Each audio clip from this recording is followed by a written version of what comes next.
Hi everybody, Angel here, and I hope you're doing great.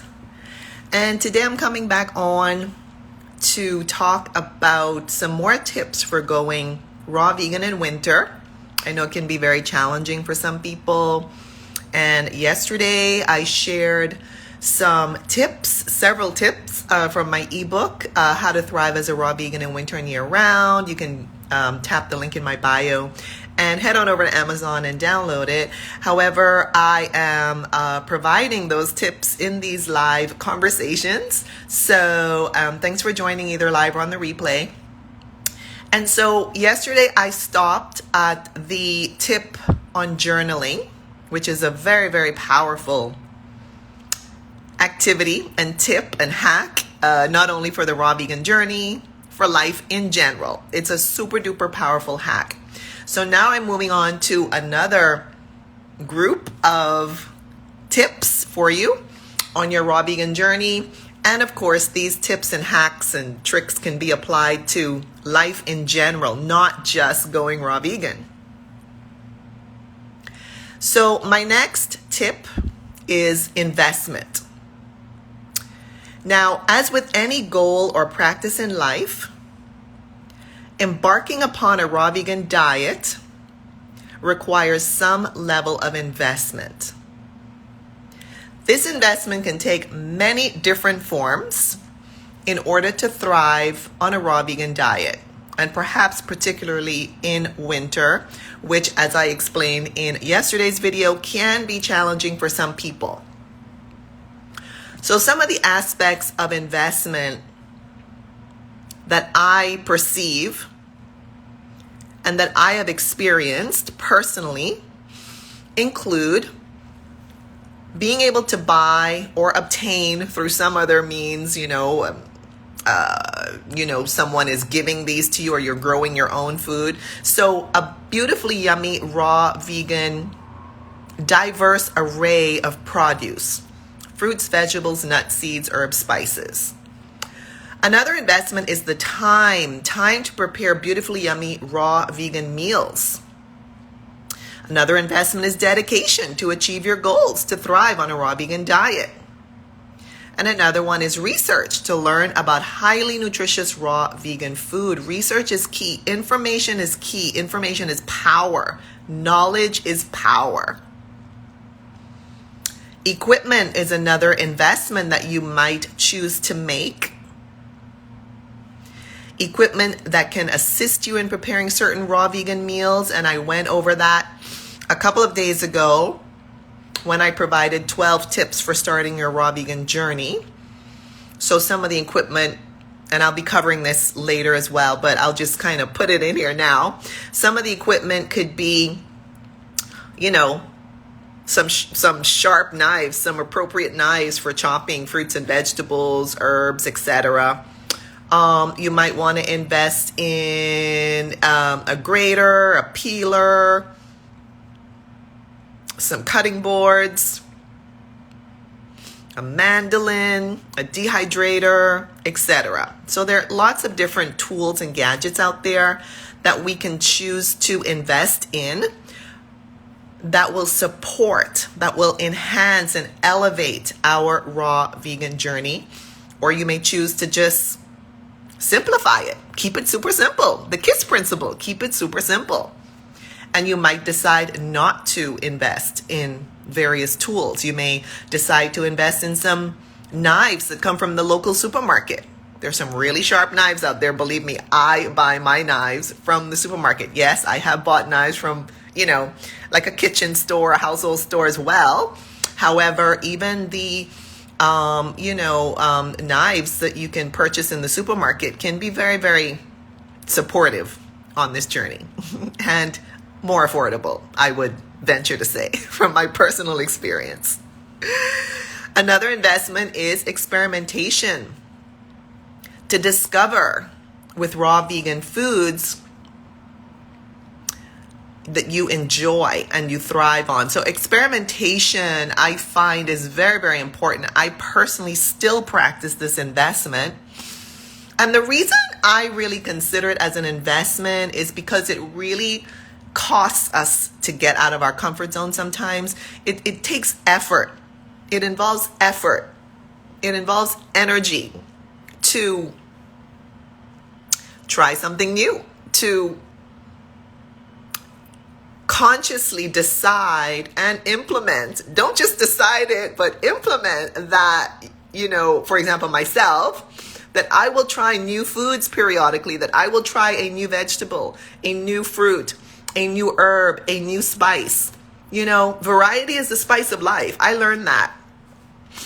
Between the ages of 16 and 18, I used to visit an elderly lady, beautiful, beautiful, amazing soul, bless her soul. And she used to say, variety is the spice of life. And that phrase just stuck with me all these decades. Believe me, it's been many decades since I was between the ages of 16 and 18 in school. And a part of our school activities, we could choose different activities, of course, and I did have other activities, among which was to visit this older lady, and it was so beautiful to learn from her experience as an older lady, like super older lady. So variety is the spice of life. It's one of the treasures that I hold from that particular woman and my experience with her. And I will also offer a tip on investment, and that is keeping an open mind to allow your raw vegan journey to unfold. An open mind that can be costly because a lot of us are attached to our old ways, to our old habits, to our old shopping list, to our old ideas of what tastes good and what doesn't taste good. And I can tell you from personal experience, by stepping out of my comfort zone and keeping an open eye and trying new plant foods, fruits, vegetables, nuts, seeds, herbs, and spices, I have discovered so many beautifully yummy foods, nutritious foods that I would not have discovered if I didn't step outside my comfort zone. So I just want to offer that up as a suggestion, as a tip. Now, my next category of tips involves trust.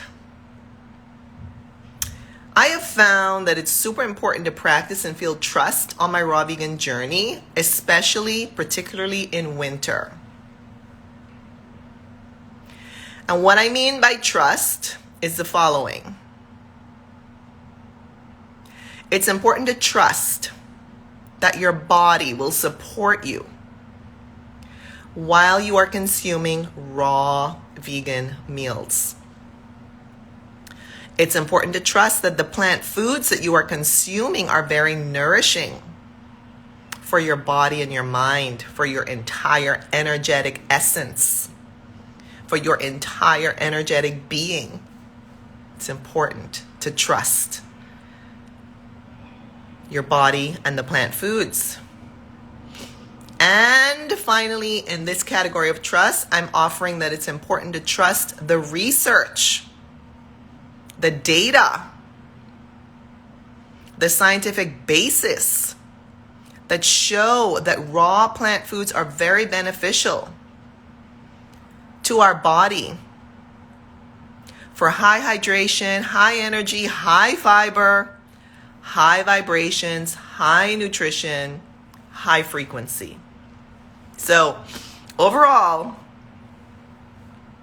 if you doubt any of these aspects on your raw vegan journey, particularly in winter on chilly days, I live in the north of the US.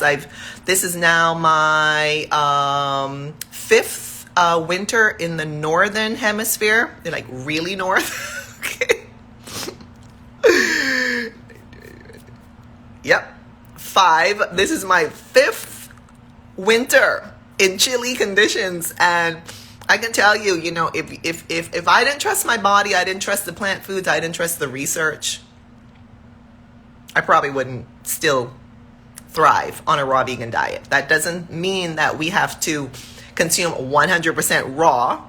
That means that predominantly our consumption consists of raw plant foods, and I went over that in some of the other conversations that I had with you all here.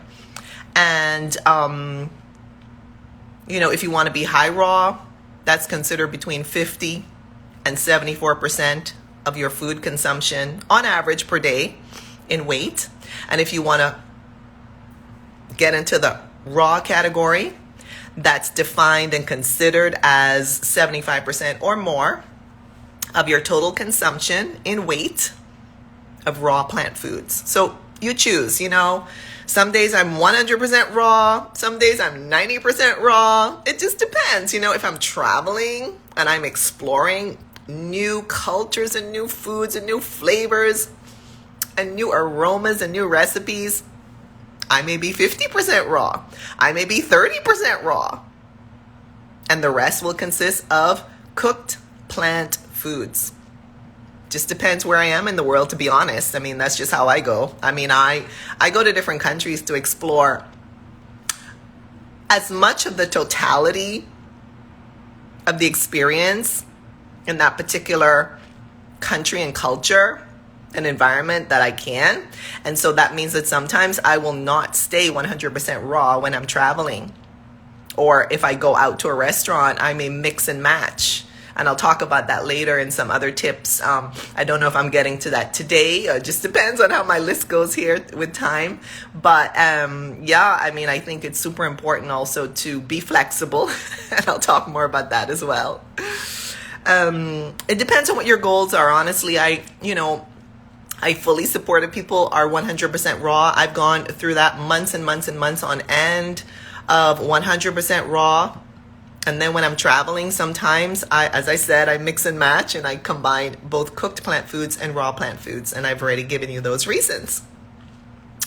So overall, if you doubt any of these types or aspects of trust, right, your body, your plant foods, or your research, then you are potentially sending unsupportive energy and contradicting messages to your body and your mind while consuming your raw vegan meals. If you're doubting your body, the plant foods, or research, it's like a GPS. Your body doesn't even know what to believe. Your mind doesn't even know what to believe. You put in two different directions. You've put in, yes, I believe in raw food. And then you've also put in, I'm not really sure if I believe in raw food. So where does the GPS take you? I don't know. So it's super important to trust that you're making the right decision to live and thrive on a raw vegan diet, despite what others may say. And despite what the weather and temperature might be on a given day. Where I am in the northern U.S., there is a forecast that even the daytime temperatures will be below freezing. Now, I'm not looking forward to that. I'm just telling you that's the reality sometimes in the winter months. What can I say to you? That's life, right? And the next tip that I'm going to offer is the word think. Think. One of the most powerful tools that keeps me on a raw vegan diet, even in the chilly months of winter, is to think about how I usually feel after I eat a cooked vegan dish. And that could include cooked rice or baked bread or potatoes that were cooked. For example, there's some consequences to that. Now, I do distinguish between cooked potatoes and raw potatoes because, for example, we as humans can digest and consume and benefit from raw sweet potatoes, for example. So I do consume raw sweet potatoes in my smoothies and my dips and so forth. So you can consume raw sweet potatoes, for example. However, I'm just saying, I have in the past chosen to consume when I'm, somewhere in a restaurant or somewhere. For example, let's say some boiled potatoes or, roasted potatoes or something. So some of the consequences of eating cooked vegan food that I experience personally are indigestion, gas, constipation, bloating, fatigue, acne, excess mucus, and it's not pretty and it's not great. Okay, so I personally limit the amount of cooked plant foods that I eat because of these various consequences. So I think about how I usually feel after I eat a meal. And I remember the following low effects that are certainly disadvantages that I've experienced when eating cooked vegan food. And that includes low hydration, because cooked foods have had the hydration removed from the foods because of the heat, for example, when you're baking and roasting and frying and whatever else is going on with the cooked versions. Also, low energy. I have much less energy. I feel sluggish, tired. I also feel low vibrations. I don't feel as high, up when I consume cooked foods. There's low fiber. A lot of these foods don't have the fiber of raw fruits and vegetables, nuts and seeds, herbs.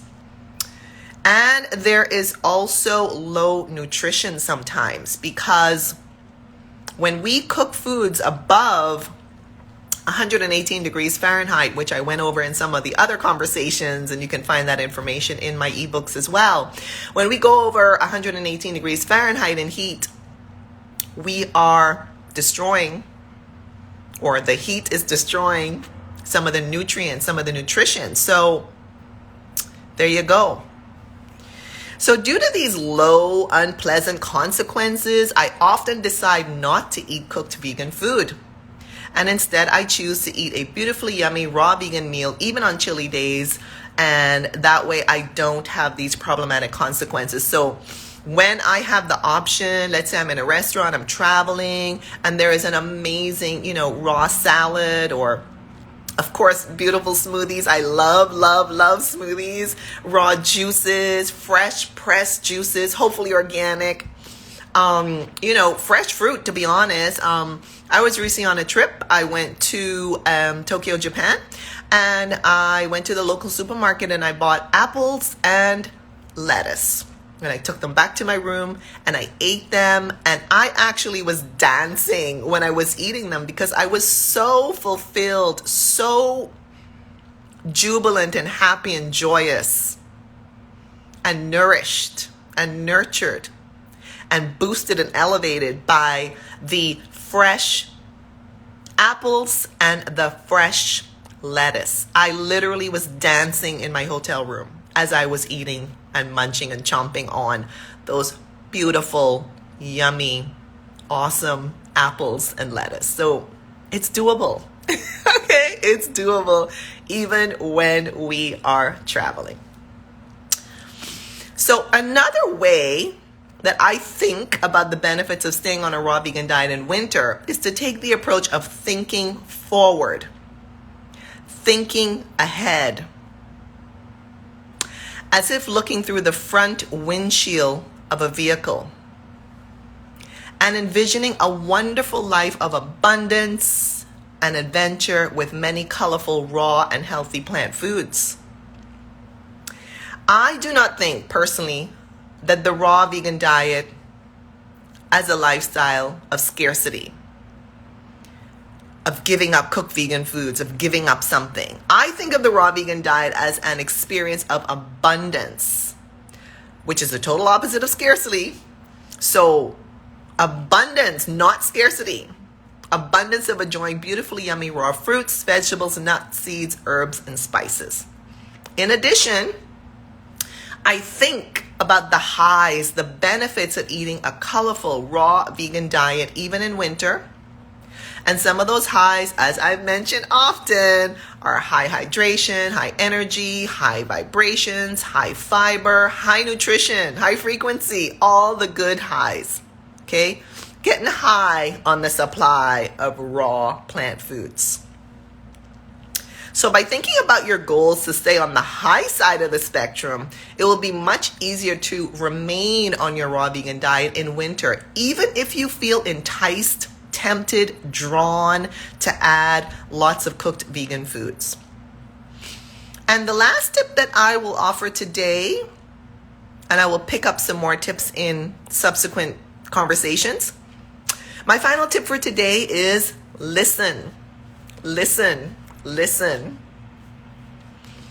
Often we tend to listen to external messages, information, comments, and opinions, instead of listening to our own internal messages in our body, in our essence, in our personal energy, in our unique beings.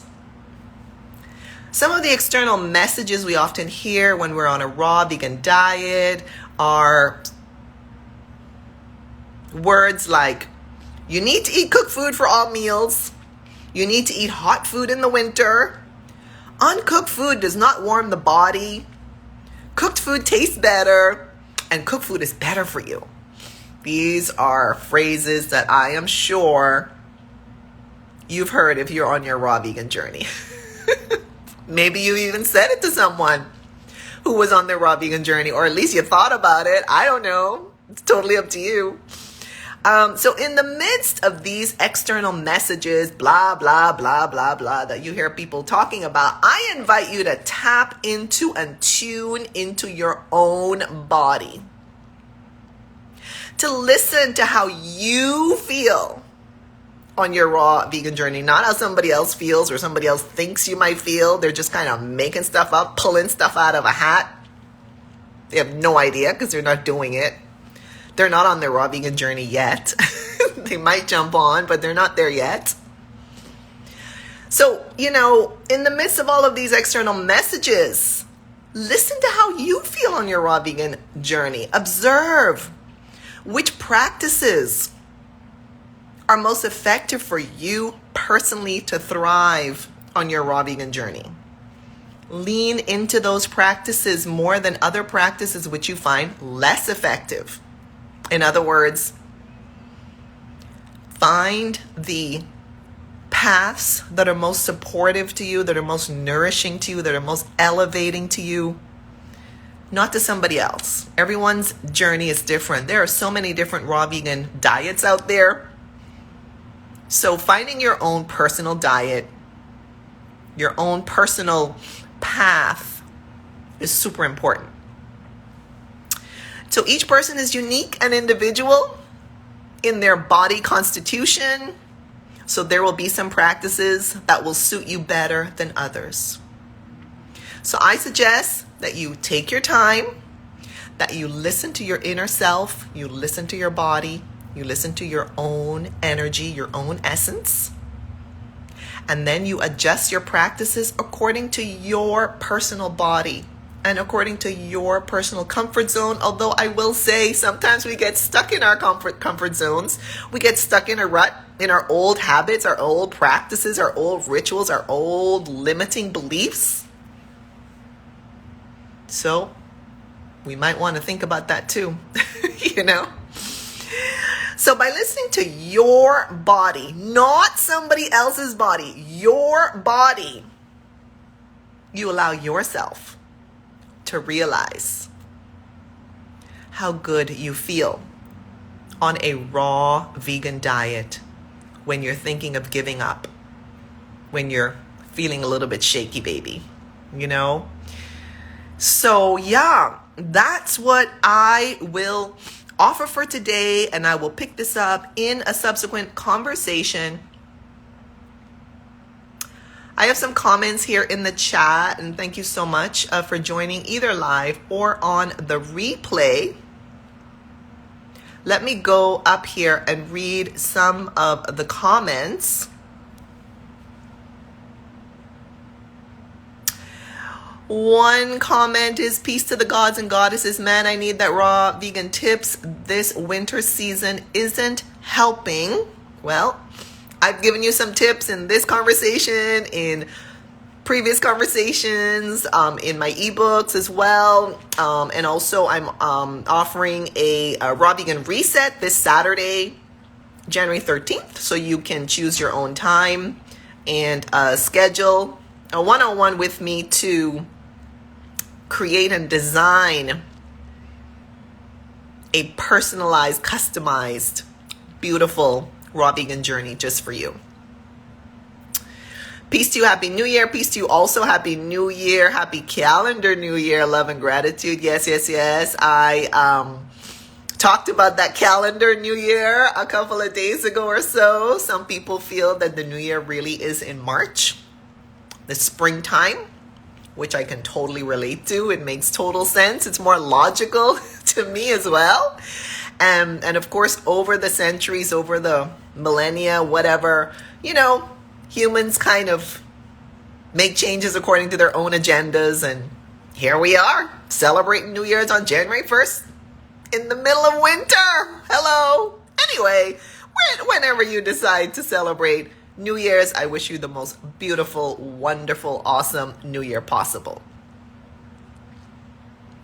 There's a comment, once the food is cooked, we lose its full nutrients. I don't see no animal cooking out here. Yeah, animals don't cook. We're the only animals.